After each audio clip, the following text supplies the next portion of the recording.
Hey, welcome everybody. I did this pretty short notice, so I want to get this on Twitter real quick. Make sure I'm synchronized here. Yes, we are. Okay, good. So I'm a little bit early for the stream.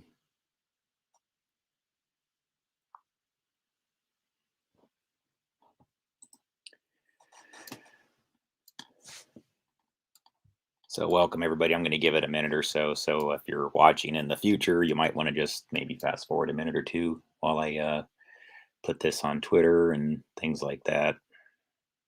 Again, this is being broadcast January 19th, 2022.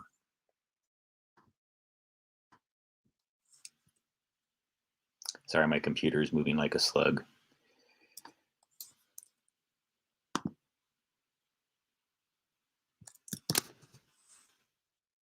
All right.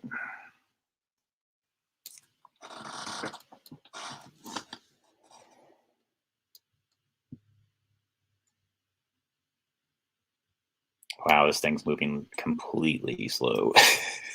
Let me see what I can do about this. Let's see.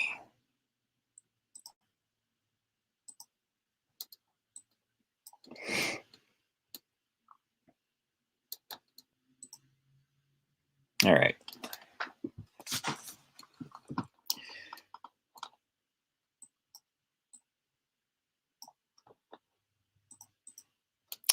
Well, I think what I'll do just from the beginning here is I'm going to play you some brief articles on 5G things.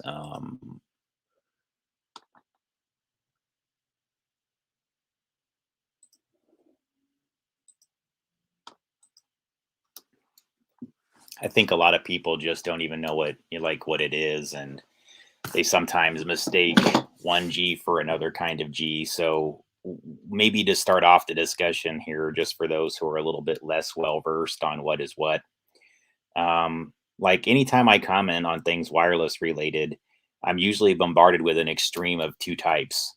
Um, you know, fear-based ignorance that just sort of attributes nearly all things negative to everything. It's all apocalyptic, and there's really no analysis of the facts.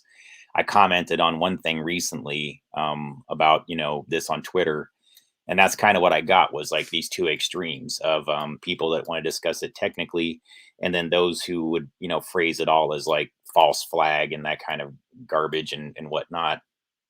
And so I'm not suggesting that things of that nature aren't possible within the realms of radio frequency. It's just that this issue in particular, I'm not sure why people went there immediately, but I can speak to like what is 5G and what does the C-band spectrum mean relative to the FAA.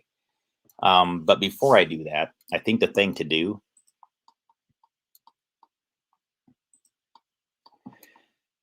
hang on, let's see.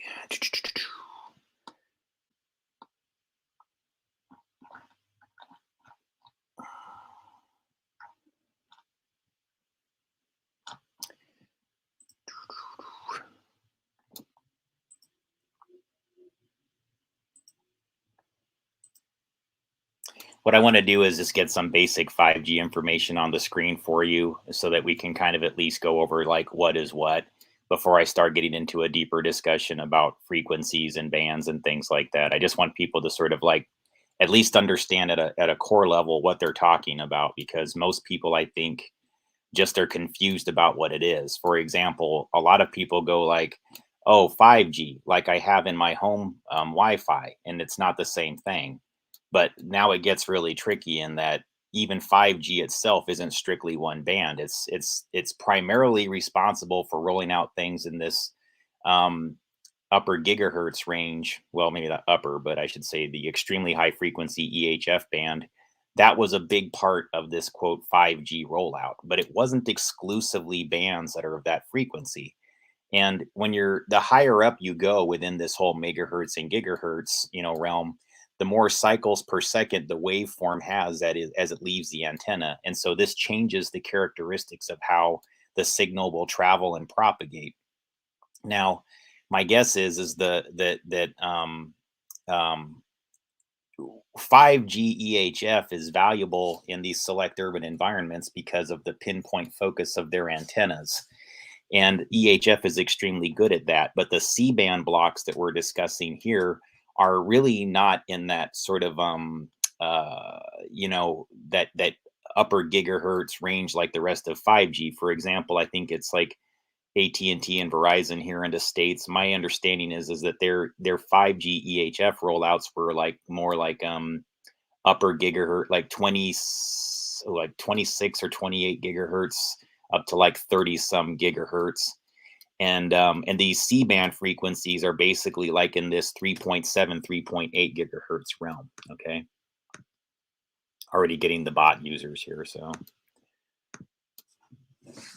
anytime I cover a topic that's of significance and relevance, then I'll just start getting people who actually have useful comments and want to discuss it intelligently. They get swapped for quote bots. So sorry guys, there's going to be probably a lot of the bots in this discussion today. But you know, if you're a real person, feel free to join the dialogue. Speaking on that, hang on really quick. Okay, live stream is up, so just make sure that it's not being blocked or anything.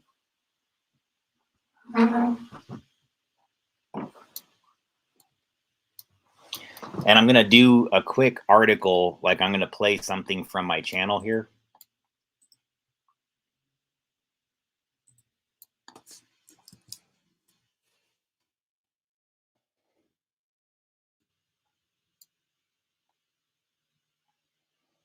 All right, this is the one I want to start off with.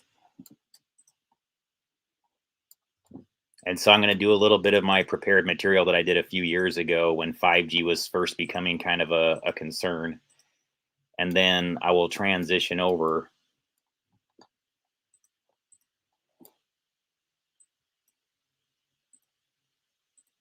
Yeah, so Up3 asks, is it hype?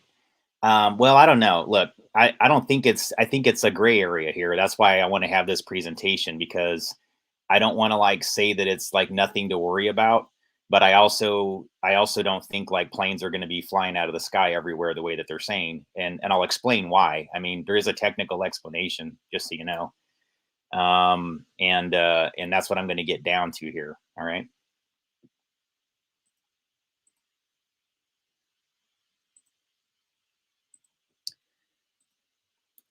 Yeah, here's the thing, guys. Like, I'll talk more on the technicals in a second, but it's really boils down to this. Before like a lot of these things were going on. Sorry, this art. Before a lot of these things were going on, like, wow, what the hell's going on with my web browser? Sorry, guys. Weird things are happening to my computer. Things going like super slow right now, so I apologize. I'm trying to close down some applications to see if that helps.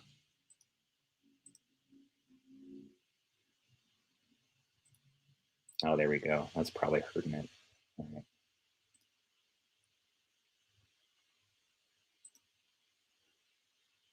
All right, that should help things a little bit and make it run a little bit smoother, hopefully. But this article I'm going to play just so people have a basic understanding of like what 5G is or isn't. And as far as the discussion that I'm having here, it'll get into like, you know, here's why you shouldn't think about your Wi-Fi router when you're thinking about this concept involving this specific logo. Because there is like 5 gigahertz, that is a thing, but 5G is not, quote, 5 gigahertz when it's placed in the context of mobile phone networks, even though some mobile phone networks would potentially use frequencies in that range. That's why it's confusing. It's almost like the semantics are just impossibly loopy, even for people within the industry. So it's difficult, I think, to try to articulate it to people outside of that. You know, if you're so used to talking to things internally amongst people. So anyways, folks, I'm going to play some of this pre-prepared material here. I'm going to get myself a little bit of coffee in the meantime, and I'll be right back. I just want to do a quick article on the definition of 5G as discussed in the mobile phone standards, okay? Because we've had these different iterations, you know, of digital technology that, you know, as we went from old analog service to 2G to 3G to 4G to now to 5G, and each one has involved, you know, different types of technology evolutions, making data speeds faster, using different mixes of frequencies. But what does it really mean, right? Because that's something that even within the industry gets confused. So I don't want to get too deep into that topic, except to say that if you're a person who is demonstrating concerns about the new 5G mobile phone networks, I just want to help you distinguish between your G's. Okay. So when you're talking about 5G as far as mobile phone technology and your concerns about it, there's a lot of different mixes of frequencies that I won't get too deep into at the moment, except to say that the reason why you want to separate them in your terminology is because 5G is used as an acronym for other things. So don't get them confused with the others when you're trying to communicate your concern about the evolution of the 5G mobile phone technology. And I'll get into that in another article. But so remember that, like the last iteration, 4G, for example, involved LTE. Before that was 3G. It had things like HDPDSA and EVDO for some networks. So there's all these different types of technologies that are used, and there's other mixes too. Everybody gets really complicated, but the point is that those are different things than the other G's. And I just don't want you to get into a dynamic where you're going to get confused about talking about like gigahertz or gigabits when you really mean generation. So when you're talking about your discussion involving the mobile phone companies and their rollouts of 5G service, just make sure you're defining that specifically as fifth generation, while remembering that within the fifth generation definition, there's going to be things that involve the other quote unquote G's. Okay, so 5G can also be used to communicate 5 gigahertz and 5 gigabits per second. Okay, so remember, we're dealing with three definitions here: 5G as fifth generation, 5 gigahertz, and 5 gigabits. Yet, when you're talking about that logo, 5G, it only means fifth generation. However, you might be discussing things that involve gigahertz and gigabits within that technology, and hopefully that makes sense. I wanted to clarify this because a lot of times, for example, people on their home Wi-Fi routers or their home phones, they're discussing 5G because they see the 5G on their phone or device or something like that, and they misinterpret that as meaning the same thing as fifth generation mobile technology. And I'm not going to, I don't mean to say that there can't be similar types of things involving EMF, that are a dynamic. That's not what I'm saying. It's just to help you communicate effectively which one is which. So remember that the common mistake that's made is to assume that on your Wi-Fi router, that the 5G on your Wi-Fi router on your home Wi-Fi means the same thing. And again, that's defining it as the 5 gigahertz band on your home Wi-Fi router, because it basically uses two bands, 2.4 gigahertz and 5 gigahertz. So a lot of times your home Wi-Fi router will just call 2.4 gigahertz, whatever name that you name it, and it'll add on underscore 5G for the 5 gigahertz. But again, that's not the other one. Okay. So and 5 gigabits can also mean data speed. So 5G can also mean that, so I just wanted to kind of put that out there to help clarify the discussion, and hopefully it doesn't make things even muddier. But just remember, these are different G's that you're dealing with. So try to get yourself familiar with 5G as fifth generation is discussing the evolution in technology, which is a combination of terms, all encompassing, including the mix of frequencies. And 5 gigahertz is making specific reference to, 5,000, 5 gigahertz is making reference to a frequency. Okay, that's very specific. And then 5 gigabits per second would be making reference to your data transfer, like how much data can you transfer per second. So that's really all it amounts to, folks. All right, and I got another one here. All right, so the reason why that's important is because, first of all, you kind of have to understand what is 5G relative to what you might have thought it was before we start this conversation. So this is so that, whether you're a technical person that knows everything about it or you're a lay person that doesn't have any industry experience, it's fine. This is just to help those with who that confuses, to help them separate which one is which before we start the discussion, so that we're at least agreeing upon semantics before we get into everything else. Then it's important to understand that once you unwind that the 5G rollout, especially in the United States, was a sort of multi-frequency plan. So some of them propagate very similar to standard 4G, 3G, 2G technology. The propagation, meaning to say like how the antennas deliver the signal, how far they see, and how they're able to sort of like send them from the tower out. It did not change radically with some of the bands like that they acquired, like 600 megahertz bands. They had some in that range, I think, and we already have like signals that are deployed in 700 megahertz and 800 megahertz bands. We have a lot of 1900 megahertz in the United States.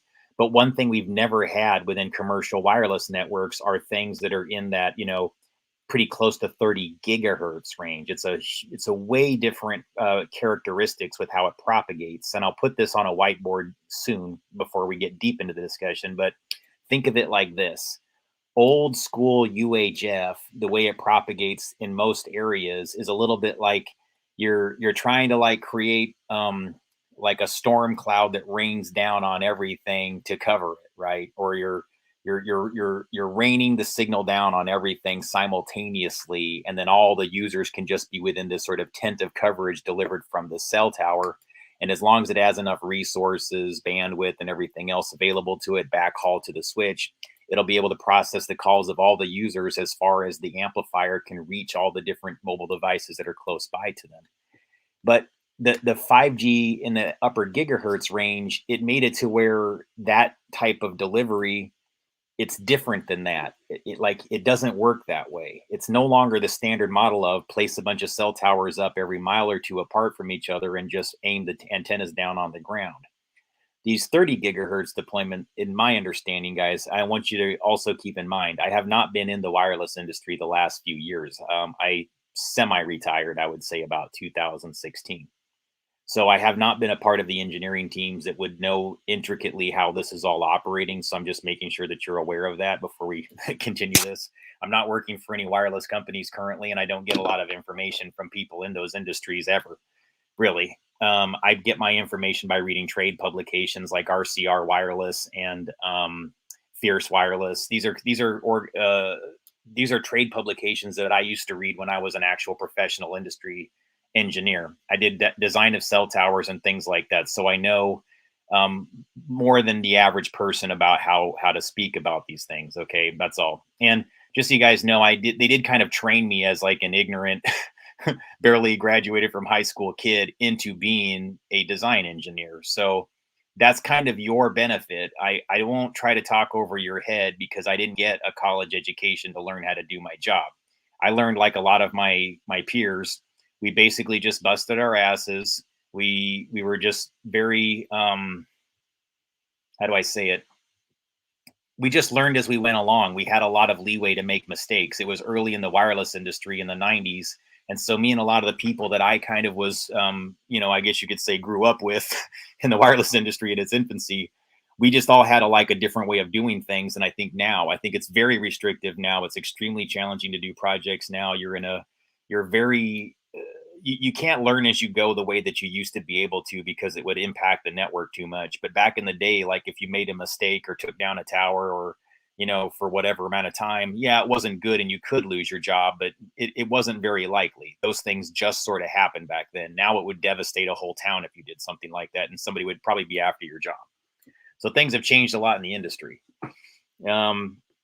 Anyways, so I'm going to talk about like what this C-band deployment would mean. Like if I were still in the industry, how would I be interpreting this information? So I can do that for you as the general public. I can kind of show you how this argument is playing out behind the scenes between professional wireless industry management, engineering staffs, and how they're challenging the FAA and the airline industry, and why they're bumping heads on this issue. I can make it real simple for those of you who are like who have a little maybe ham radio knowledge and things like that. It's a simple, and you probably already know this, and you've probably already got this interpretation based on your own experiences. But effectively, at some point in time, the FCC decided to open up this C-band frequency because they figured the wireless companies would need more spectrum to deliver wireless services to your smartphones. That I can tell you from personal experience is a real thing. There is so much demand for data coming from smartphones that when I was a professional engineer, I'd say I stopped doing like capacity engineering in depth around 2012, but even then we were into 3G, 4G, well, 3G evolution. And keeping up with capacity was extremely challenging. You had to add circuits, you had to have all these different cards. They called them channel element cards. You had to buy them and order them, and you had to anticipate when you were going to need these cards because they handled like how many calls could go through simultaneously or how many data sessions could go through simultaneously. So there was a lot of planning involved, and you have to like do a lot of this work between midnight and 5 a.m. so you don't impact customers. All the testing typically has to be done between midnight and 5 a.m. during a maintenance window so you don't impact regular customers. So the amount of preparation when you go to roll out a new frequency is extremely like, I mean, we go through great lengths, a lot of testing in advance, a lot of night work. Um, I've been on both ends of this, the planning and the actual implementation. I used to be the technician that got delivered from the engineer all the orders to do everything. And I used to be the engineer that created all of the engineering plans that delivered them to the technician that I used to be. So really from the ground up, guys, I can tell you that, you know, starting as an ignoramus and then learning my way up to a pretty advanced career within wireless, I can at least help you decrypt what's going on behind the scenes better than average. Not to like spend too much time selling my experience here, but so next thing I'm going to do here, so because I got to go get my coffee, is I want you to see how the propagation characteristics of 5G actually are. And so this is what the article I created. It's called 5G and millimeter wave. Hang on here. 5G and millimeter wave, pencil beam focus explained how millimeter wave is different from UHF. So to be clear, folks, I was in the wireless industry at a time when it was pretty much all UHF. In fact, yeah, like everything that I worked on personally was within the ultra high frequency band. EHF wasn't something I ever worked with, and it's radically different. It is radically different. It is not the same thing. Like the same way that 1 hertz is not anywhere close to being 1 megahertz, 1 megahertz is nowhere close to being 1 terahertz. The way 1 hertz, if it was just amplified and sent at your body, would impact your physiology versus like a high power 1 terahertz signal, radically different. One could literally like penetrate your, well, I don't know if 1 terahertz would do it. I'm not that sophisticated with my knowledge, but when you start getting up into the terahertz frequencies, you're in X-ray and things like that. And now you can actually penetrate, you know, physical matter, like solid matter, you know, to get like a reflective image or whatever else like that, guys. You got to think about that, yeah, radiation in different factors can be dangerous, and different propagation and application characteristics can be dangerous. Also, the exact same things you can do just to transmit communication signals, again, that is a relatively safe procedure. Again, we can discuss overall electromagnetic field exposure, and that's definitely worth doing. And I'm not a person that dismisses that, just so you know. I used to because I didn't have the evidence and the research in front of me. Once I had the research and the evidence, once I took into serious consideration documentaries like the one called Resonance Beams of Frequency, where they discuss how the human body is top-down frequency, that's when everything changed for me. That's when I couldn't deny this evidence any longer, and I felt compelled to try to bring a little bit of sanity to these debates, okay? So that's what this is an aid of. Now I'm going to show you the difference between EHF and UHF characteristics. This again, guys, I'm not dismissing those of you who may be a little bit more conspiratorial. This actually validates some of your concerns. I'm not the guy that's saying like, you're all full of it. No. I'm saying that you must structure an intelligent argument. You must have your facts correct. So you're not just labeling everything FF and, you know, whatever. I mean, some things really are just technical issues that are quite serious. This is like the second time in recent memory we've had an issue like this, when it's like something that's in the sky that's potentially going to interfere with something on the ground. The other one was a data satellite called Light Squared Legato that was going to potentially interfere with some GPS, or there might have been, yeah, that's what it was. It was going to potentially interfere with some of the GPS, interfere with GPS bands. So we're going through that all over again.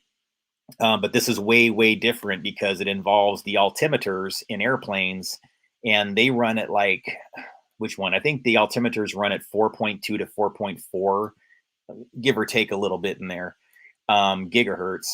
And that the bands that the wireless companies are deploying in C-band are 3.7, 3.8 gigahertz.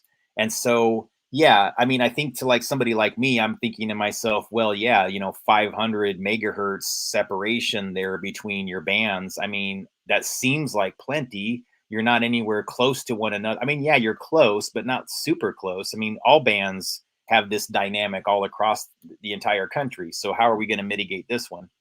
Well, it gets a little bit more challenging because now, because this is a new policy that the FCC has, it's the burden of the FAA to deal with a lot of the challenges. But they're not going to be tasked with those challenges because they just complained and they didn't really do the things that it took to filter out these signals. And I'll talk about that. But first, let's talk about what EHF is, and I'll be right back.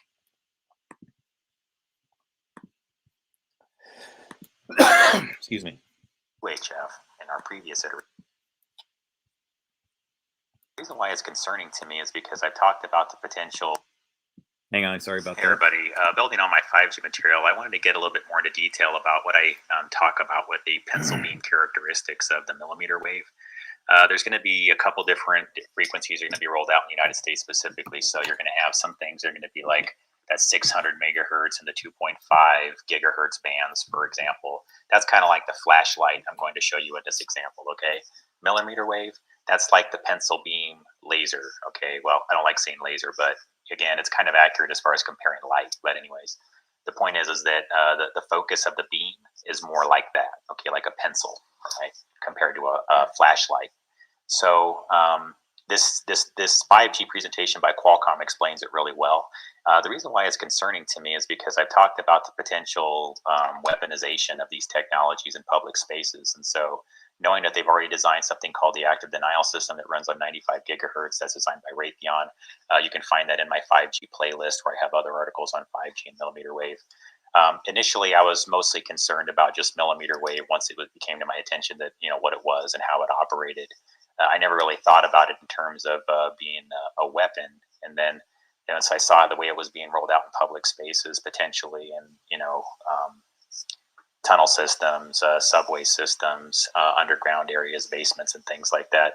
The ability just to sort of narrow in on a person as far as not necessarily as their data device, but to actually narrow in on a person as a target becomes much greater, like the ability to do it and to use those mechanisms like facial recognition and then targeting on, ocular centers or in the ear or things like that. Like these things will all be very easily achievable to actually hemisphere a person's brain back and forth using these pencil beam characteristics. So that's part of why I'm concerned, because with UHF in our previous iterations of technology, 2G, 3G, 4G, when I used to do design and wireless technology, it was always in that UHF band. It was more like the big flashlight. I never did design with anything that had like a pencil beam characteristic. So when I became aware that that's how it operates, it just got more concerning to me. So showing you in this slide, you can see how it shows like the flashlight here, and it actually mentions, how it operates and everything. It kind of takes you step by step. And you notice how they show you like the white light there as a flashlight. And then as it switches over, you can see how the pencil beam compares to that flashlight, right? They're showing you the difference in how it'll cover an area. So with the flashlight, it's all those people like in one big flood, okay?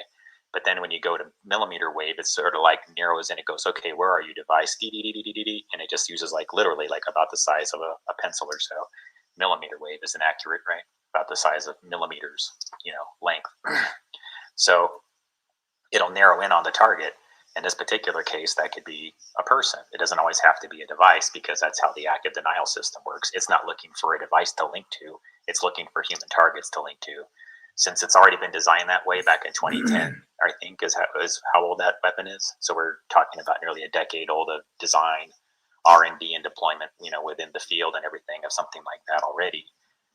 I'm a little bit concerned that if we don't have some awareness that that's one potential application of these frequencies, especially as they get higher in the range, it becomes much easier to focus in and narrow in on a target. So the closer you get to 95 gigahertz, the iteration that's already been weaponized, the greater that is. So the wireless carriers are doing 28 and 39 gigahertz. So that's on the lower end of extremely high frequency. In fact, technically, I don't think 28 is even that in that range, but most people will put it in there, I think.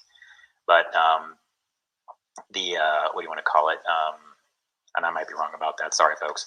But the characteristics of millimeter wave, though, become more concerning once you start getting into the 60 gigahertz range, which will be unlicensed spectrum, you see, meaning that there's going to be less accountability and a greater ease for people to use it in a rogue fashion to do something that would be weaponized. My concern is that if we don't have the proper enforcement surrounding this and public awareness around these issues, we won't have an enforcement agency that'll take this seriously when it's happening, because I think there's already some struggles with getting people to take the existing applications that aren't using millimeter wave seriously. So once this has been deployed in mass, like, how are we going to really, get some help if something like that happens, you see? And I think that's a worthwhile discussion to have.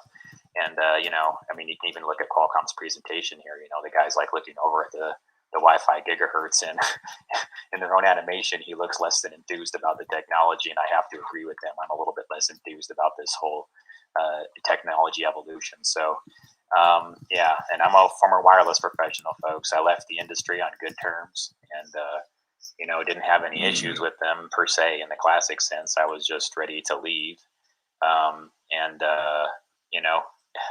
I started to research these things, and after a while I started, talking to more people and looking at more information. And I was like, yeah, you guys, ladies and gentlemen, you have a point here. And, I'm aware, I'm awake, and, hope this helps explain the characteristics of the pencil beam, because it was very beneficial to me, even as a person that's been in the industry, to kind of demonstrate it. So anyways, be well, everybody, and thank you for watching. Hang on real quick, folks. Of the pencil beam, because it was very beneficial to me, even as a person that's been in the industry, to kind of demonstrate it. So anyways, be well, everybody, and thank you for watching. Sorry about this. Hang on real quick, folks.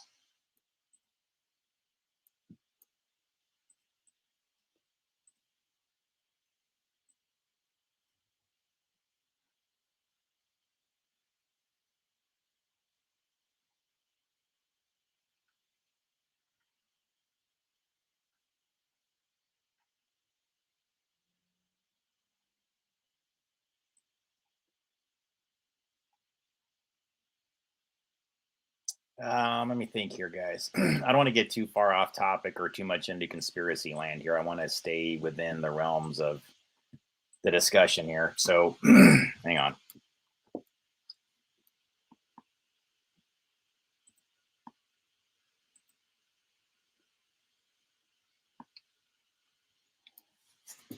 Hey, appreciate the comments, everybody. Thank you for joining. Yeah, and if you have any questions, feel free to add them there. I don't always look at the comments as the stream's going along, but I'm going to try to more for this one, especially as I get to pause points where I can actually answer questions. So, but let's get a little bit deeper into the actual material. Like, what is the debate exactly? I'm trying to think if there's somebody. I think if I play anybody else's material on this topic, it'll risk copyright, and I cannot risk that, guys. I nearly lost my channel for a week last night, and hey, I will say this. Thank you, YouTube. I tend to be pretty cynical, and I'm pretty pissed off at YouTube a lot of times, but they actually gave me a fair decision when I appealed them canceling my stream last night. So they just omitted one part of the copyrighted content, and it's not available to be seen in every country. But aside from that, my content remains. I get to keep it online. And I didn't waste an hour and a half of my time last night. So thank you, YouTube, for actually not keeping that decision in place, because it wasn't right to do it, even though I understand that it's an algorithm that detects it. I'm glad that somebody physically actually put their eyes on it and reviewed it and said it's okay. So thank you. I really do appreciate that. That very seldom happens now. So I've lost my channel sometimes, guys, for 2 weeks at a time. And it's happened at times that really devastated me. That's why now I have so much material that I need to get done that I've been doing research on. The idea that they were going to suddenly stop me for a week was pretty, I don't know. I dealt with it and everything else like that. I kind of knew that at some point something like that would happen. So I just chilled out. But I woke up this morning to an email saying everything was cool. So, hey, thank you. Anyways, off topic, but back into it. Now I'm going to show you what this is about as far as the press article. So I'm going to I'm going to put a few slides in here real quick. Give me a little bit of time to bring them over to this window.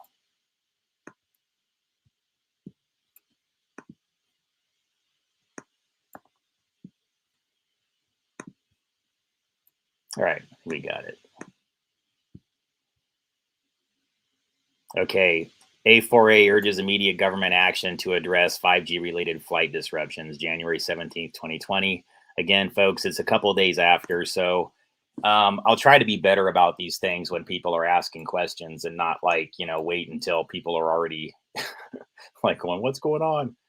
Um, I guess it's because I become desensitized to conspiracy theories with a lot of these things that sometimes I just go like, yeah, another one, right? But this one I think really does require a more in-depth discussion and more for average people or those with less wireless experience. Actually, this I like better. This one this is at itif.org, and I'll give you guys a link to the article that I'm about to read from here so you can have it yourself.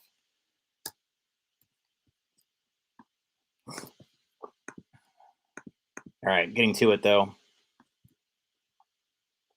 C-Band spectrum rollout for 5G and aviation altimeters. So what I like about this article is that it's very good about actually discussing what the specific frequencies are. And I think that if you're ever going to like have an intelligent quote conspiracy discussion, or you feel like something could potentially happen that you want to alert somebody about, you really have to start with the actual numbers. You need to make sure you've got your facts and figures correct, and that you're speaking in a way that's the language of the engineers that you're trying to appeal to.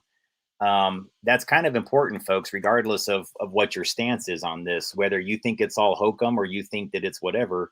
It's just important that you be able to communicate this type of specific information when you have concerns, especially those of you who might live near airports and be wondering if a plane's going to suddenly fall down on you or something like that. Here's what I'll say about this, guys. And again, I'm not going to be dismissive about this because I think this is actually a real potential danger. All right. Will it equate to like planes dropping out of the sky and all kinds of crap happening at airports? No, I don't think so. I don't think it's going to be quite that bad. But what I can tell you is from my industry experience that so you buy as a wireless carrier a whole bunch of spectrum and you want to deploy it in as many high traffic areas as possible. Well, this is especially frustrating for a company like Verizon, AT&T, or T-Mobile, or whoever. Well, mostly it's affecting AT&T and Verizon because they bought that spectrum. Because effectively, these new frequencies are specifically designed, oftentimes, to upgrade high traffic, high capacity areas where the users are much closer to the antennas. Hence, why EHF, extremely high frequency bandwidth, it doesn't travel as far, especially when you get up into that 25 to 35 gigahertz range. It has a very intense focus. It's more like a pencil beam. It's an intense focus, but it dissipates a lot faster, I guess, unless you have a lot of power behind it. And whereas with old school antennas, literally, like you can just put up one pole inside the parking lot of that airport. And if it's an omnidirectional and you don't have capacity concerns or anything else like that, that'll effectively cover the whole airport, especially if you have the ability to amplify it up enough. It'll penetrate through the walls. It'll get into the basement levels oftentimes. Megahertz, those like 600, 700, 800 megahertz signals are extremely good at penetrating the layers of buildings. Again, they don't always do it. I mean, it was my specific specialty, ladies and gentlemen, the last 2 years of my career to measure this. I was part of the in-building system performance group in the Northwest region of Verizon Wireless. And so I was trained extremely well in this regard, as far as understanding propagation characteristics, like when a tower is aimed at a building, how well can one signal see in versus another. I was not only trained in it, I actually studied it. I created reports surrounding it. Again, this was my job for 2 years, like last 2 years of my career, was specifically having an awareness of how in-building systems propagate and how outside signals, when they can't get in, what solutions are required to get them inside the buildings. But we did not have 5G then when I was in the industry. So it's solving a lot of problems for them as far as those near field users and the ability to cover them from the outside of the airport, or through these things called distributed antenna systems that'll be inside the airports propagating these 5G signals to users that are much, much closer to the antennas. And so you don't have the issues that you will with the outdoor ones. So the reasons why like that's specifically concerning is like, all right, so if you begin deploying a frequency that's like 3,800 megahertz, and then airplane's altimeter at 4,200 megahertz is trying to use it, and that 3,800 megahertz, you see there's like 400 megahertz of separation between these two things. I'll whiteboard this soon. But and that should be enough, right? That's enough of a guard band to where there shouldn't be any issues. They're not propagating the same frequencies. They shouldn't necessarily bump into each other.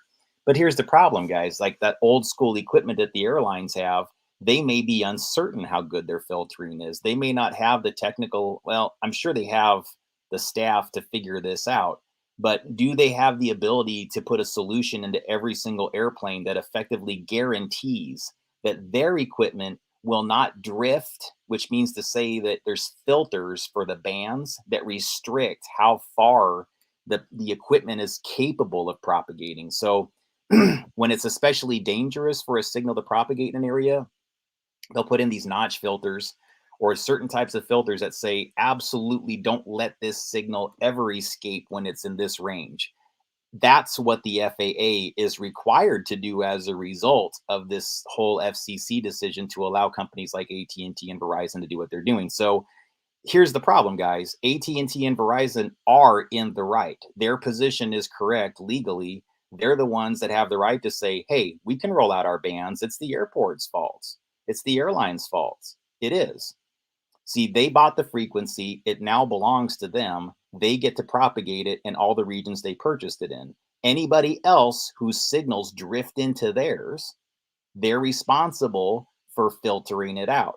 The airlines just don't have a guarantee that they're not going to filter into the signals of the 5G signals of AT&T and Verizon.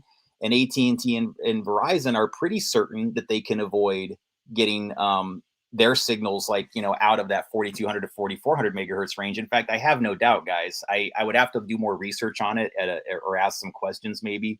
But my guess is that I'll just tell you from my own experience, I would never want to be the engineer that was responsible for an airplane having problems with its altimeter. So there would be engineering solutions placed within the equipment that would specifically be designed to ensure that the filters never even allowed those bands to transmit into the 4,200 to 4,400 gigahertz range. I think what we're dealing with here is that the airlines can't offer the same in kind. They can't reciprocate that guarantee, but it's the burdens on them. So they're creating all these apocalyptic stories in the media to say like, well, this is going to happen in the media. But if you really get down to it, guys, it's just that, again, we can argue about whether or not any of these things are good to have used or whatever. But at the end of the day, it's the burden of the airline. This article is going to cover what I'm talking about here. Sorry, I probably just gave away the whole article and I should have just read it. But I'll whiteboard this also here in a bit. And so it says, one key to effective government is effective regulatory policy. Sorry, let me quote this. This is C-Band Spectrum Rollout for 5G and Aviation Altimeters by Robert D. Atkinson. Was written towards the end of last year. On that measure, the U.S. often appears to be dysfunctional. Case in point is a recent safety bulletin in which the FAA, Federal Aviation Administration, warned that a Federal Communications Commission, FCC, decision to allow wireless carriers to start using C-band spectrum in the 3.7 to 3.98 gigahertz range could potentially cause problems with airplane altimeters. The FCC started the process of opening up an adjacent band for mobile broadband in 2011, and for this specific band in May 2018. It has reviewed the implications of opening up this band since 2017 and has received comments from a host of stakeholders, including the aviation industry and the FAA.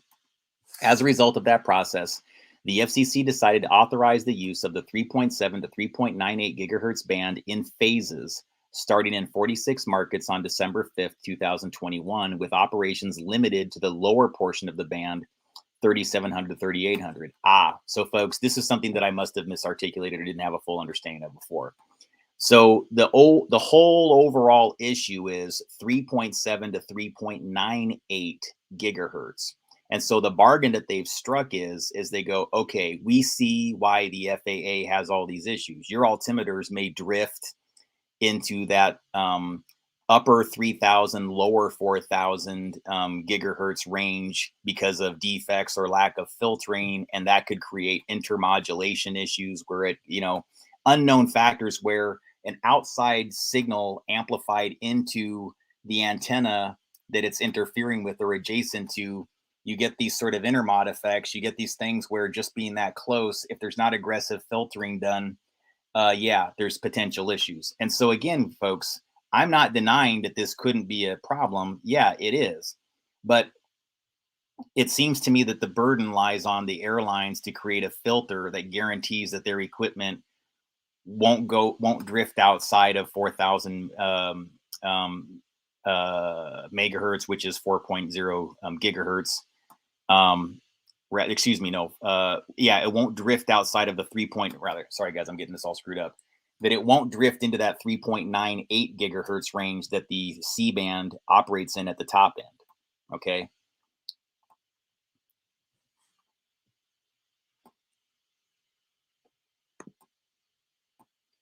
All right. It says, yet based on last minute input from some in the aircraft industry, the FAA issued its bulletin on November 2nd, expressing concerns about possible interference with airplane radio altimeters, which operate between 4,200 and 4,400 megahertz.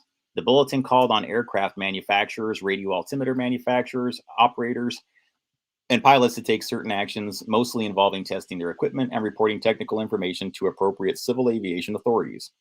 In other words, the FAA and industry groups has had more than 3 years in which to study this issue and warn stakeholders if it found a problem with its planned deployment.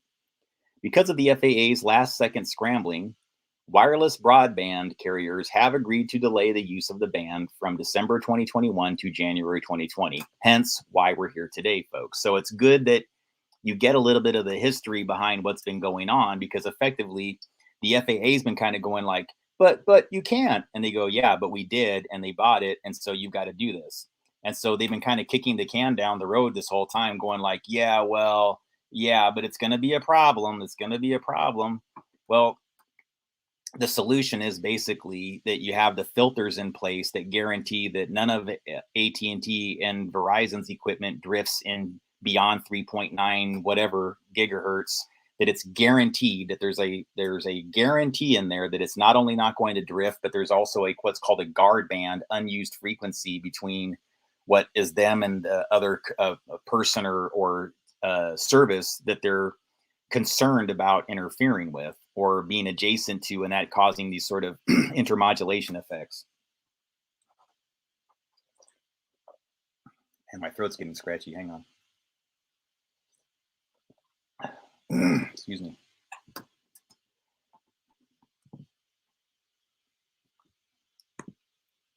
Sorry guys if this is too technical, but I mean, it's just something that I'll put it on the whiteboard here in a second. That way this will all make more sense.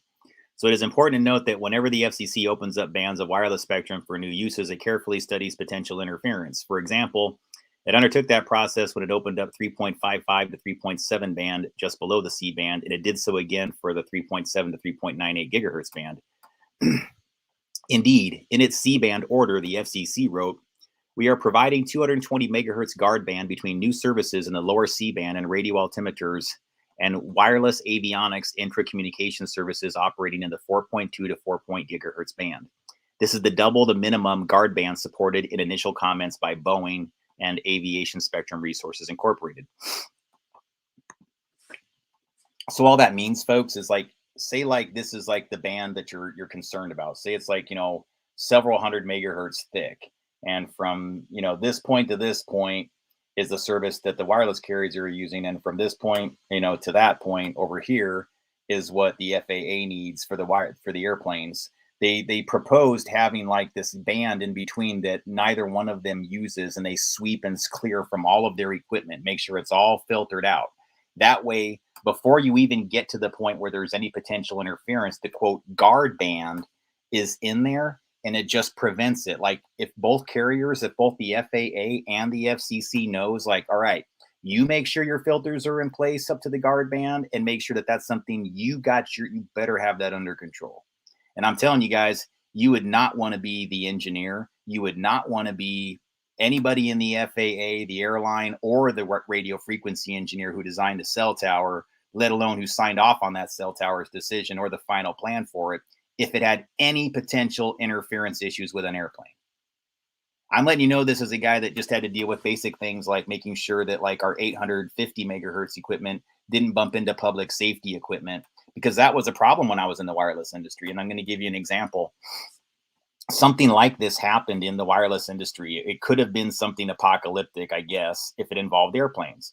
It was almost the exact same thing. And here's what it was. There was an issue called, well, if you look it up, if you just do a basic like Google search and look for Nextel filters, UHF Nextel filters, you're going to see what I'm talking about. There's companies within the wireless industries that when Nextel had their push to talk service, it hosed up like signals for all these other carriers. There was something about the way that it was a really narrow band signal that offered that push to talk, service. It wasn't like this big wideband thing.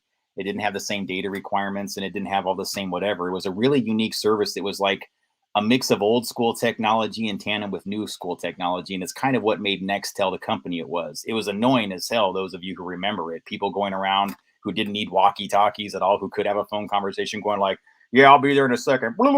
Yeah, okay, talk to you later. Okay, bye. And they would be doing this in restaurants and crap like that. Yeah, it was annoying.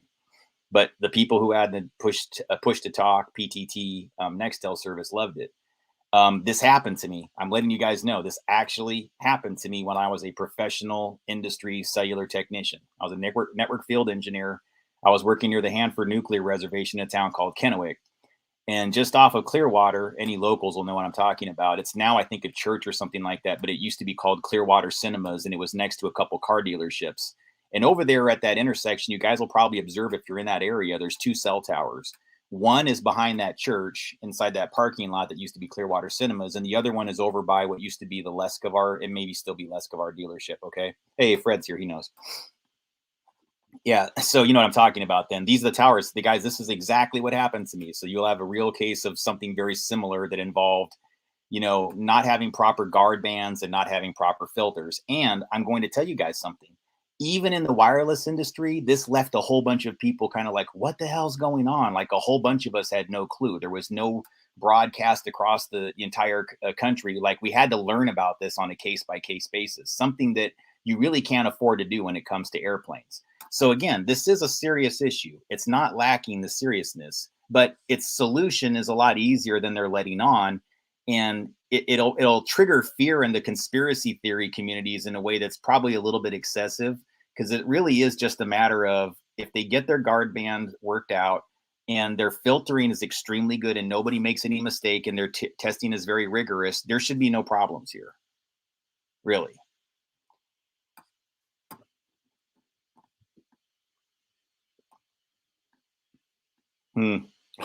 Sorry about that.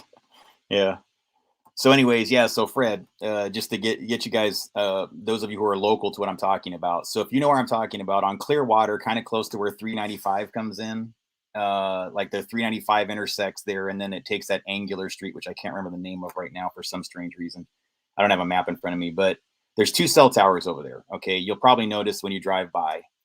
And one of the cell towers is, it used to be the tower that I worked on. That was like a major hub that I worked on when I was at US Cellular. I spent a good portion of my work days there because it handled so much traffic. In fact, when a person that was a conspiracy theorist tried to sabotage networks around Tri-Cities, that was one of the towers that he attacked. There was a guy that had a mental illness that, well, who knows? Maybe the guy actually knew something. Actually, I remember this guy because he was kind of known around town, and there might have been some news articles on this when it happened, guys, but I was actually one of the engineers that responded to the outages, but ours wasn't that bad. But there was a guy that had a mental illness that was actually going around Tri-Cities and taking down cell towers. He thought he wasn't really taking them down. Some he actually succeeded in damaging some real equipment. For the most part, though, he was just clipping ground wire and or unscrewing things that didn't lead to anything meaningful, or in our case, like he clipped the GPS cable to the cell tower, which causes it to temporarily lose its timing, but it doesn't like take the cell tower down. It just means that an engineer has to go out to the cell tower within the next, like it'll keep its timing for about 24 hours or so. I think after that, the GPS clock will start to lose its timing and the tower will actually go down. But most towers are accessible within 24 hours. So when somebody clips a GPS cable or something like that, it's not like it's going to be like devastating to its whatever. And there's fail safes in place to prevent these types of things from happening. Just so you know. Yeah. Yeah. So on that point though, so like, so would an altimeter function using EHF be affected by, yeah, Fred, Clearwater and 395? That's what I'm talking about. Oh, sorry. I need to like keep up on this because I have to draw the parallel to the actual case that I worked on. So yeah, I was on Clearwater near 395. Our tower was the one that was, and I'm sure US Cellular, it's still theirs. It has to be. It's the one that's behind, I think it's a church now, but it used to be Clearwater Cinemas, and there's a hotel right next to it too, like a Days Inn or something like that, if you know where I'm talking about. It's not too far off of Clearwater, okay, but really close to 395. And there's two cell towers there on the north end of Clearwater, and so one of them was ours, and the other one, a couple other companies was on, including Nextel. So we were about, I would say, about 2 blocks away, like about, yeah, let's say about 2 street blocks away from each other, these two cell towers. They weren't in the same parking lot, but they were close enough to where you could actually walk from one to the other and it wouldn't take you very long to get there. So they could see each other. They had about the same height and they could see each other face to face. So what wound up happening is the Nextel tower, its push to talk service, which was in the upper 800 megahertz range. Well, so were the voice channels that I used on my cell tower. So all these customers started complaining in that region about getting nothing but white noise, and just like they would get a call and would go to like,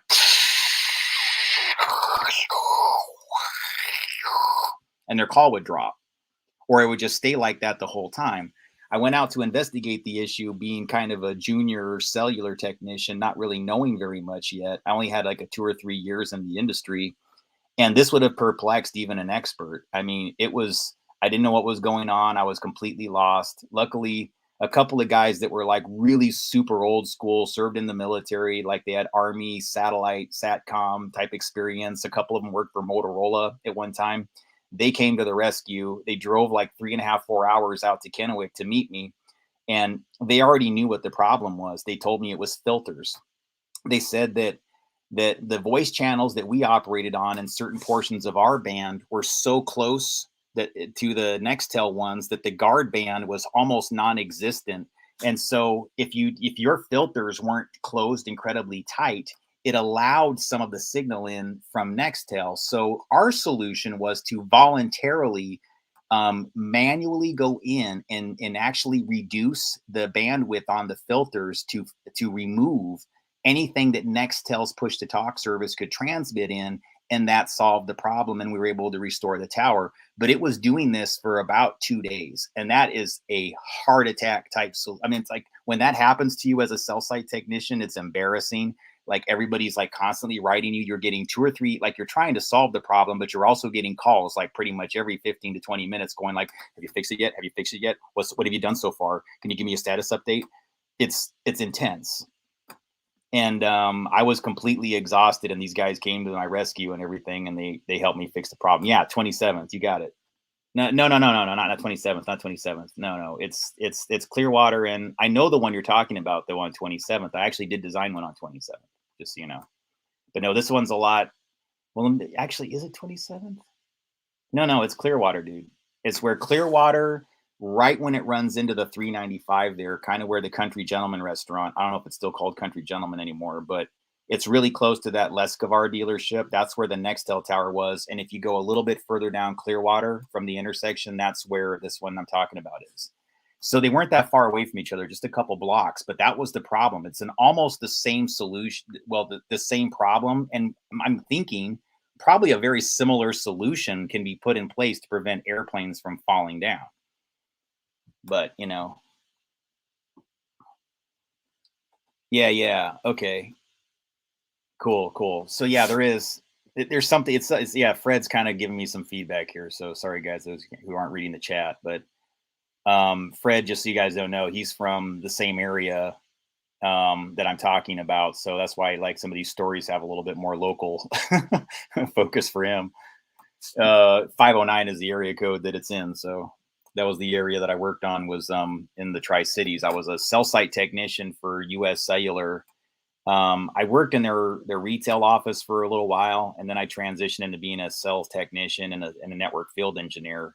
So I started there in 1994, but 1997 is when I started repairing cell towers, and it was sometime I think between 97 to 2000 at this particular issue, maybe 2001.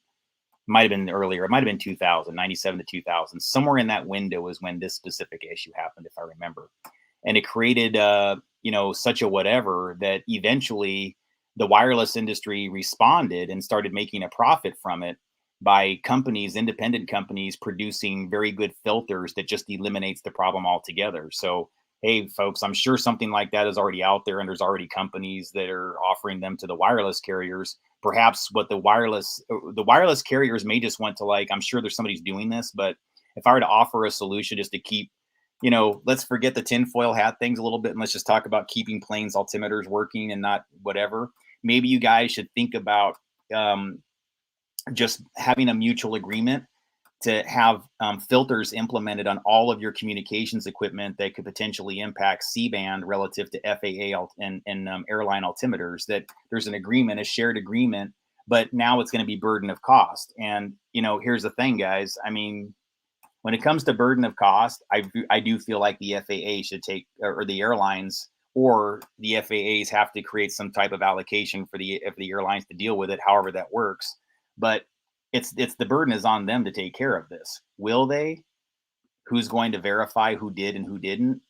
That's the part that kind of scares me, folks, honestly. So it's not an issue that's without requirement of a more intelligent discussion. I mean, it is. It really does need to be. And I know why it is, but I just want to separate the hype from the fiction when it comes to the sort of like, articles that are coming out in the media right now, because I know it's kind of scaring a lot of people and things like that. But I don't think that this specific issue involves, what is the altimeter effect overall, guys? I mean, is that a constant function, or is it something that's just there for when the plane's landing? I don't really know what they're using this specific function in the altimeter for. I think it's a landing function, but if it's happening while the planes are in the sky,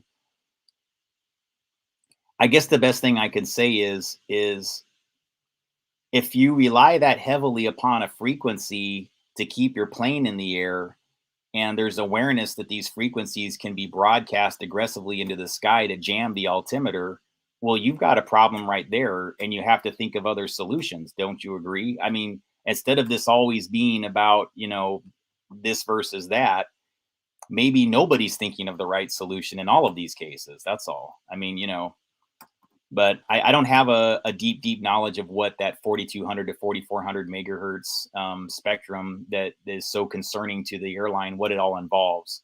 But, if it's an altimeter and it involves like the airplane's sense of how high it is and things like that, hard to argue that it's an important thing to address, right? All right, let me get back to the article. Okay, I'll review this really quickly. The reason the FCC initially limited rollout to the lower end. Let me get some coffee first, because I just babbled a lot.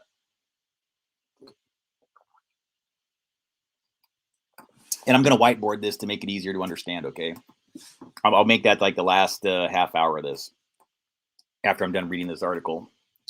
But the reason the FCC initially limited rollout to the lower end of the 3.7 to 3.98 gigahertz band was to minimize any interference and to ensure that if problems did occur, that they would be detected early.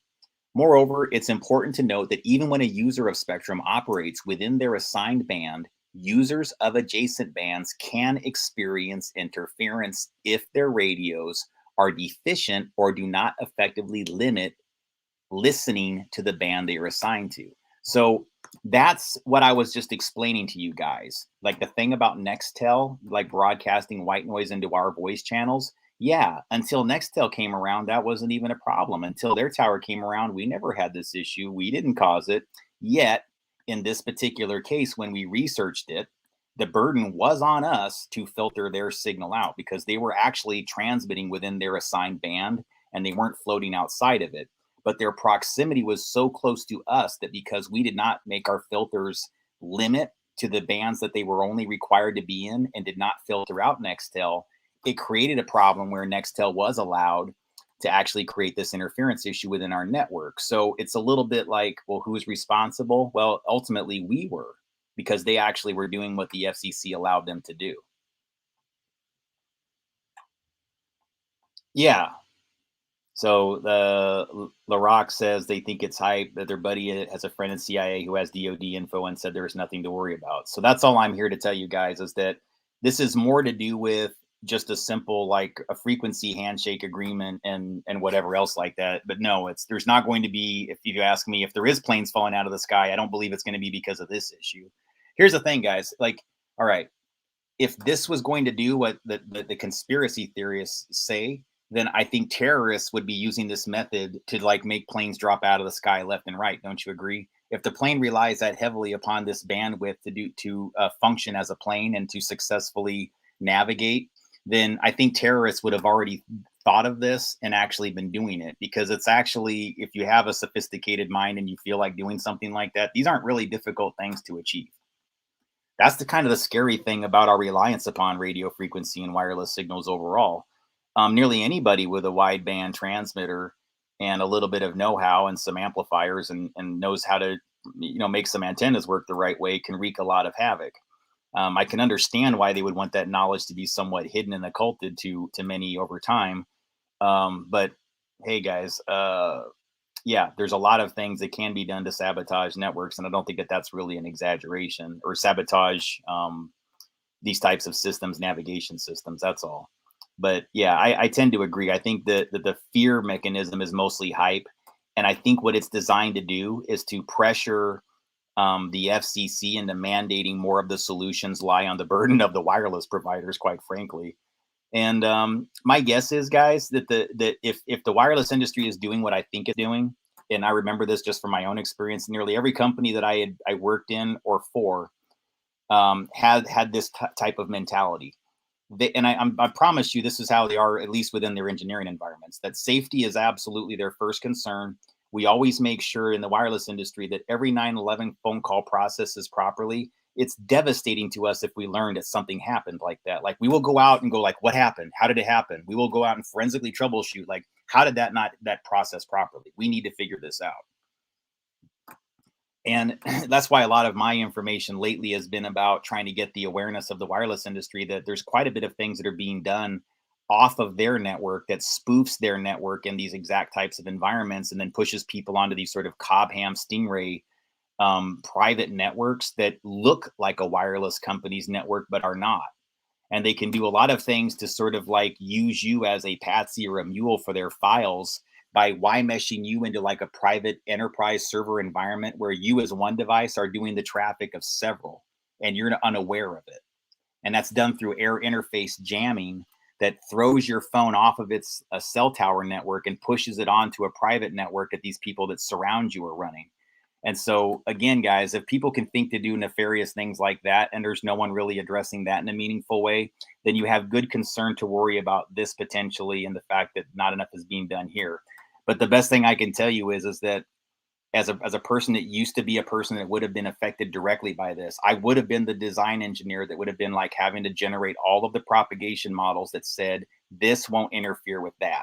And I would be held accountable for it. And I would have to submit these propagation reports to a director and a regional manager who would then move on to submit this to some government agency. I mean, I was one of those very few people that worked in the wireless industry that did that. When you look at a coverage map that you see at those stores, those were generated from models that we would create with that software. That's another reason why you need to be very, very, how should I say this, guys? Like, I'm not going to automatically trust everything that comes from the wireless industry either. Why? Because I think we all know quite a few people think that those prediction models, like when you look at a map, you go into a retail store, say you go into Verizon, AT&T, T-Mobile, whoever, and they go, Okay, I'm looking at this map and wow, you've got pretty much solid color, hardly any blotches of white, the non-coverage. You know, color means you have coverage, non-color is none. And so you look at those maps and you go like, wow, that's pretty accurate, or that's pretty amazing that you have that much coverage. But the problem is its accuracy is exaggerated. And the reason why I know this, guys, is because like those maps, should I even say this? Look, I can tell you is like from professional wireless industry experience, we would generate if we ourselves wanted a perfect looking map of coverage, we would create what are called 30-meter models within some software called Planet EV. And so that means effectively that it's accurate within a 30 by 30 meter block looking down from the sky. So when we're looking at a map, this 30 by 30 space is the guaranteed accuracy. And as you go up to like 90 meters, it kind of blurs that. Your blocks become wider. It's like your pixelization. It's like the difference between 720p, 1080p, and these 4K television sets. What I would argue you're doing, like what we would do for our engineering work, we generated the 4K. Like we wanted the perfect, like really nice, high resolution, zoom in and you can find every nook and cranny of flaws in your coverage. We wanted that for us and we wanted it to do our design work with. But the people that make the maps, that's called the CAD GIS group, okay? They ask us to generate models that are like, I think 250 meter resolution, which is way less accurate, offers way more room for error. And those 250 meter models, and again, these are wireless industry things that I would be curious to see what the technical definitions they look for when doing the prediction modeling, just so you know. But a lot of times those store ones that you're looking at were generated with the 250 ones. So am I the guy that generated that map? Was I, quote, lying or deceiving to you? No, I actually use the exact same database with the exact same parameters and everything else. It's just that they've learned that they can make all of their work go faster and create better whatever maps for them when the resolution is lower. But that equates to more room for error. They're going to tell you that stronger coverage is available in more areas because it's not looking at the 30 by 30 meter level of data. It's going 250 meters. And so it widens the room of error. When you're 30 resolution, you're like way, way more specific. And I can tell you, I dealt with 30 meter prediction models and they're very, very accurate if you have all of your data plugged in correctly. Your terrain models are in there.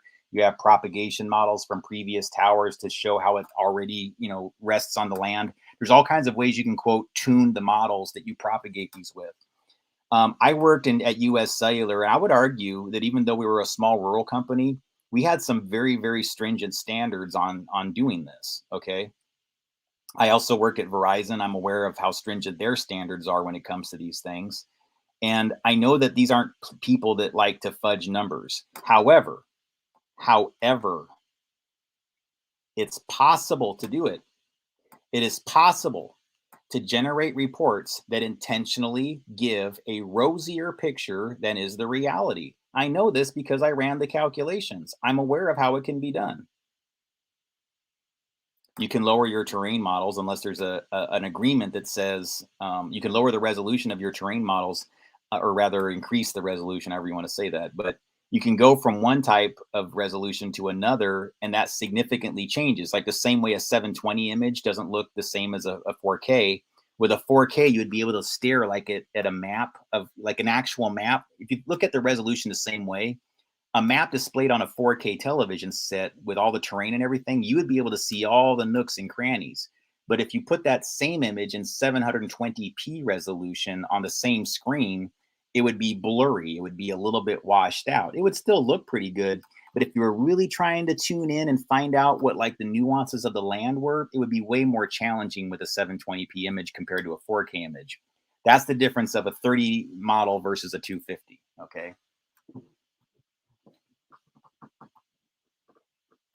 All right.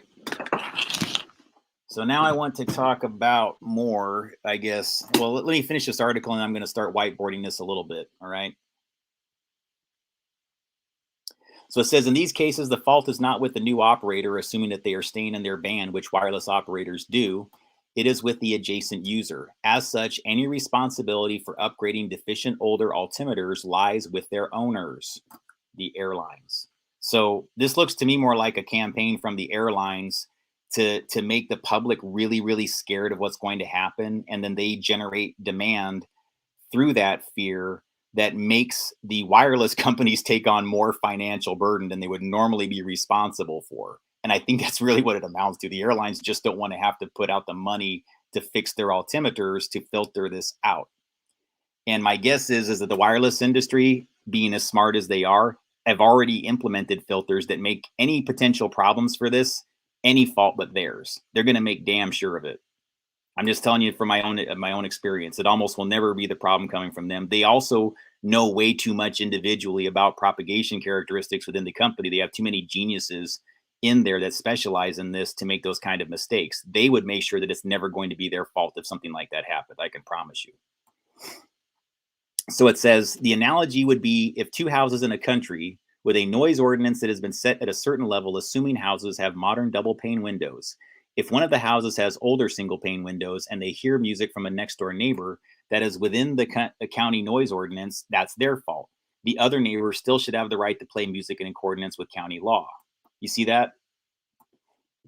See how nuanced this argument is? That's a really important thing to remember. So don't forget the link that I sent in this. You want to pay attention to this because I'm going to whiteboard it in a second, like what this all means. To continue this analogy, it is all too often the case that the neighbor with the broken windows complains to the government that their neighbor's music is too loud. Again, the FAA, right? Even though it meets the requisite decibel standards. So the house playing the music should have to pay for them to install new windows. See what's happening here, guys?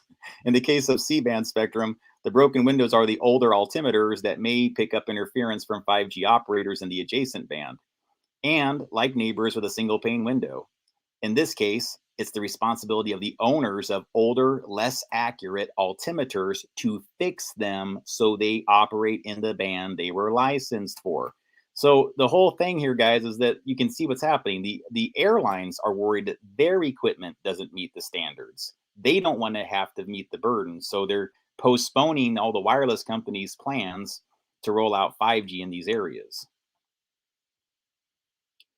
It is also important to note that more than 40 nations around the world have opened up the 3.7 to 3.98 gigahertz band for 5G wireless, and according to the FAA, quote, there have not yet been proven reports of harmful interference due to wireless broadband operations internationally. Likewise, commercial deployment in this range started in September 2019, and the FAA reports that there are no known issues for altimeters to date. Finally, the FAA announced that it is conducting a risk assessment to ascertain whether further mitigation is warranted. Given the fact that the United States is competing globally in the 5G technology race, especially with China, it is incumbent upon the FAA and FCC to wrap up this process as quickly as possible. While a 1-month delay in rolling out C-band equipment is not the end of the world, additional delays will be more problematic. This is key because 5G wireless systems are expected to provide the connective tissue for many emerging technologies critical to productivity, innovation, and national competitiveness. It would be ironic and regrettable if, just as Congress passed the $1.2 billion infrastructure package, the Biden administration allows the deployment of the wireless technology that represents the most important infrastructure for the country's near-term future. The only thing I'm thinking here that I would kind of disagree with is, like, why are we competing with China in 5G if there's almost next to no American 5G infrastructure manufacturers that I'm aware of? In fact, who's still doing it?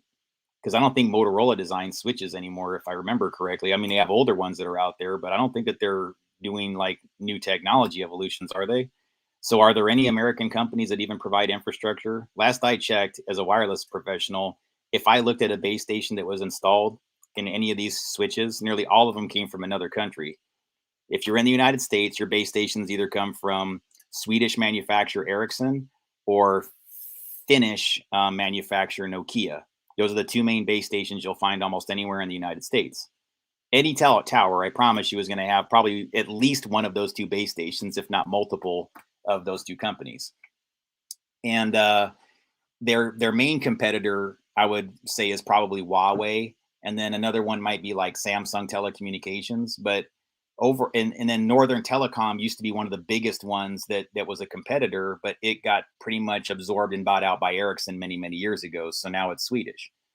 So it used to be Canadian, North American, and kind of an American thing, even though it was a Canadian company. But I would say that it had significant presence inside the United States, and it was arguably just, yeah, technically Canadian, but arguably as much American as it was Canadian, kind of. I mean, I did a lot of work with Nortel back in the day, so I know.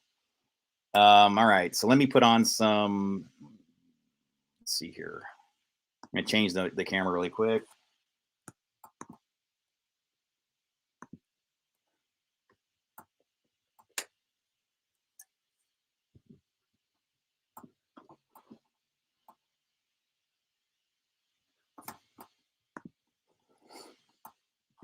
It's gonna be backwards here. Hang on, I gotta fix this.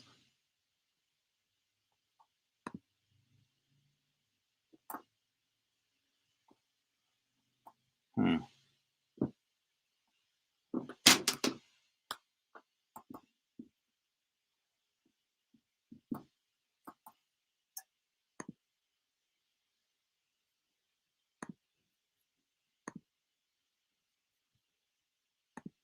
All right.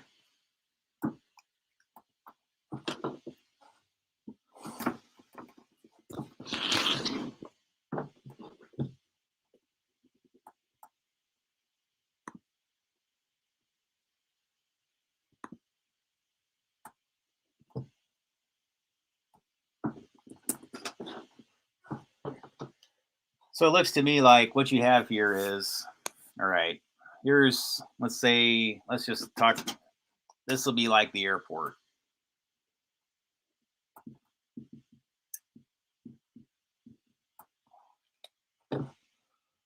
And then here is your 5G tower.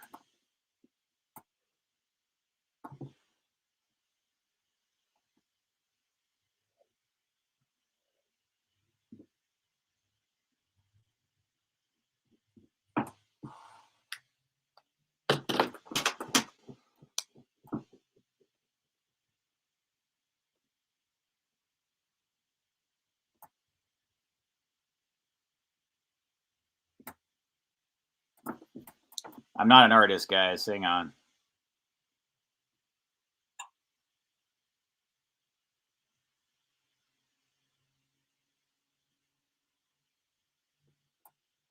Looks more like a shark, but oh well.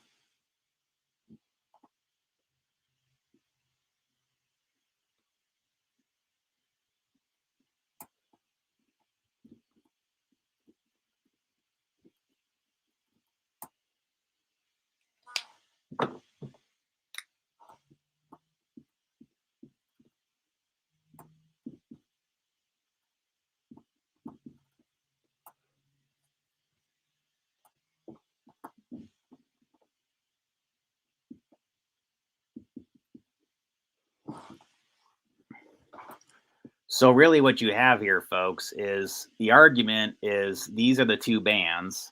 One is going to be transmitted, down towards the altimeter is doing this sort of like pinging of the signal back and forth between the sky and the ground. And that's going to be in this, 4.2 to 4.4 gigahertz range. Okay. And so basically that separation between this 3.7 or whatever and the 2 points, so that's about 400 to 500 megahertz of separation. And so the argument is about like who's responsible for the potential if this filter somehow drifts and this 3.98 somehow winds up in 4.2 because somebody screwed something up or they didn't do their job correctly. Whose burden is it to ensure that that doesn't happen? And so effectively all I'm saying here, folks, is that is the burden, like that thing I just showed you there on the whiteboard. That's the burden of the airlines to take care of that. They've got to make sure that when this signal there's a that the filter is installed here inside the equipment to where anything that these people are using over here can't even get into this filter. They've got to install the filter inside the airplane to make sure that it never drifts into this guard band that's about 400 megahertz or whatever megahertz wide. That's between the two different signals. It's not, I mean, look, that's kind of oversimplifying it, I guess. I don't know. I mean, I'm not trying to make it that way, but hang on. I hope that that kind of helps a little bit. I know that wasn't the greatest whiteboard or whatever. So, but let me actually, maybe I can do this a little bit better. Well, I don't know. Does that help?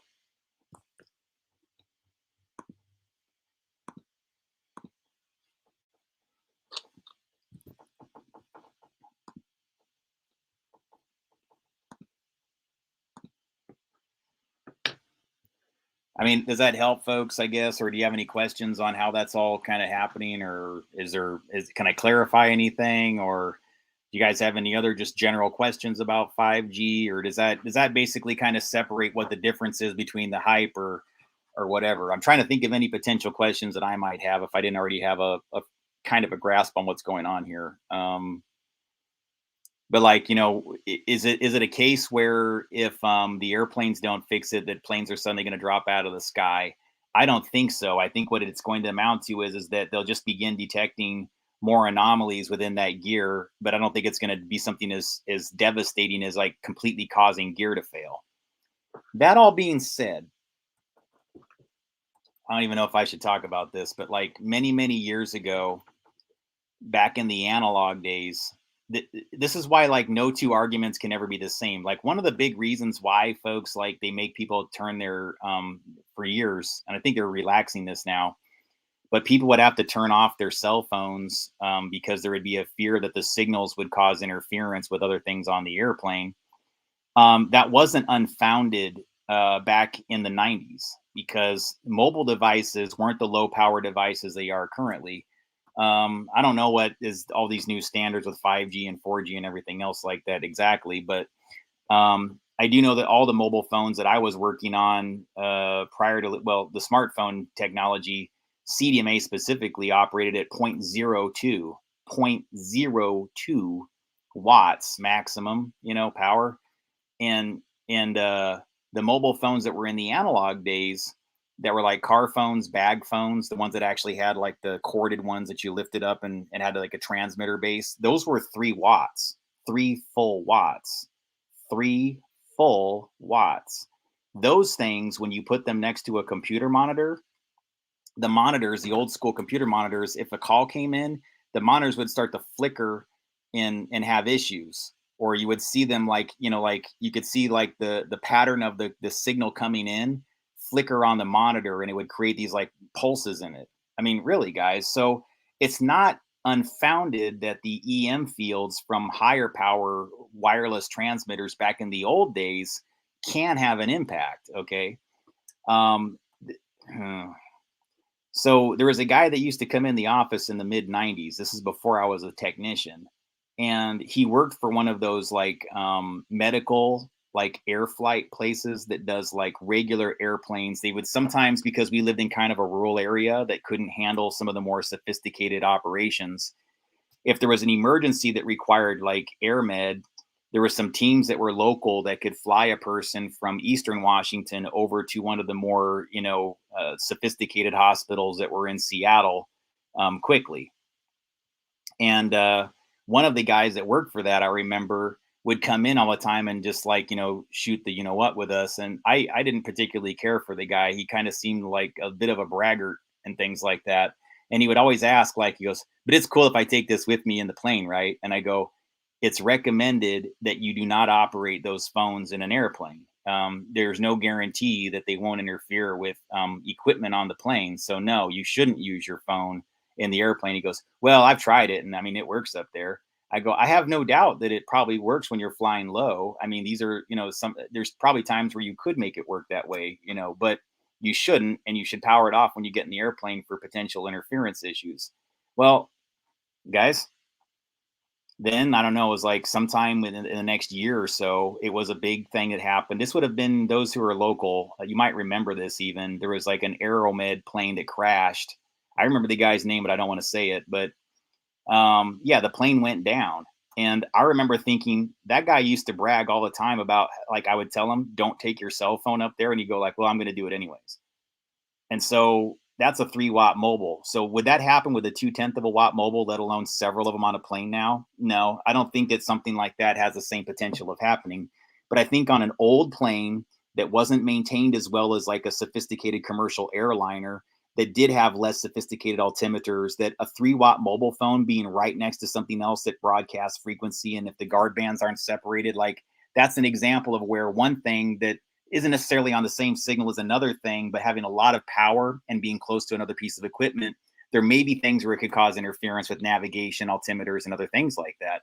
So I don't think that that was an unfounded concern the FAA had either, okay? Because that was one case where, yes, the guy wound up in a plane wreck and the patient died. And ironically, the idiot that would take his cell phone, his 3-watt mobile bag phone, into his plane with him all the time, he survived. And then did all this like poor me thing and media thing. And everybody was like, I can't, he's such a brave guy. He was just trying to get those people to the hospital safe. And I'm thinking, I can't tell you. I remember having at least a few conversations with that guy where he was like telling me he was going to use his 3-watt bag phone in the plane anyways. Guys, I never would have recommended that because I saw firsthand how much it could interfere with just everyday average electronics when it was back in the day. Nowadays, I don't know. One of these, you don't usually see them cause an entire phone or entire monitor to flicker, or a television set to flicker or go pulse on and off and things just because a phone call comes in. You know, but yeah, I mean, I've seen things kind of like that though. It still is receiving a burst of RF, a radio frequency, and there's still an electromagnetic, you know, association with that. That's just a power burst that even if it's not in the exact same frequency, there's always those potential, you know, intermodulation effects that can occur from one thing to another. But so that's kind of the pros and cons of everything, guys. Like, you know, it can happen. Is it as likely to happen nowadays? You know, that type of scenario? No. But back then it could.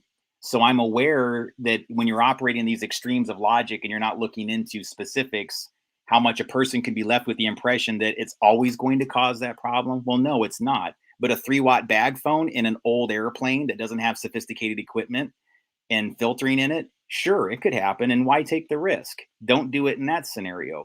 But with a commercial airliner and a bunch of these 5G towers out here, the solution's pretty simple. Put filters on your altimeters, go through rigorous testing with AT&T and Verizon, and call it a day. But the burden, the financial burden, I'm afraid, is either going to have to be on the FAA, the airline, for the majority of it, because my guess is the wireless companies have already done an enormous amount to ensure that they don't actually go beyond the filtering or beyond the frequencies that they're supposed to.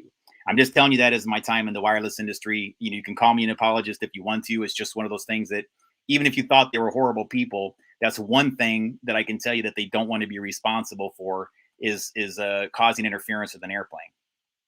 And so since I've seen like a lot of actual real life examples of it happening with my wireless career, I just wanted to offer you that as like, you know, a few things that can maybe you can, you know, is it entirely hype? No, it's not yet. I think there's an element of hype to it that's designed to get you to demand something of the wireless companies artificially instead of asking from the FAA. So number one, yes, it is a real concern. Two, is it the fault of the Verizons and the AT&Ts? In my estimation, no. They got signals from the FCC. The FCC told the FAA, you can't use these, or you have to have everything cleared from them and guarantee you won't filter or float into these signals. The burden's on them. Until we have a different system in the United States, I don't know what else to do aside from just explain it to people that way. That's how it works. And then once I would argue with though that they should not make this volatile. They should not try to do these like PR campaign things to the media. You'd be a lot better off just finding a happy mediator that can get everybody to kind of sit down and go like, all right, guys, I get it. This might be a little bit expensive, but maybe if you put your resources together and you come up with a solution, you can keep everybody safe. And then maybe this will lead to, you know, bigger discussions about what's safer overall and what type of safeguards have to be put in to ensure that there's not misuses of 5G technology, like weaponization or getting people like hitting them specifically in the face or whatever from towers, because things like that are now possible, guys. None of these things should be considered like waved off and dismissed as conspiracy theory entirely. But, you know, we shouldn't always buy into apocalyptic hype either. So, all right. I hope that helps on this issue, guys. Since I don't see any questions, I'm going to go ahead and sign off and say have a good day. Have a good night or day.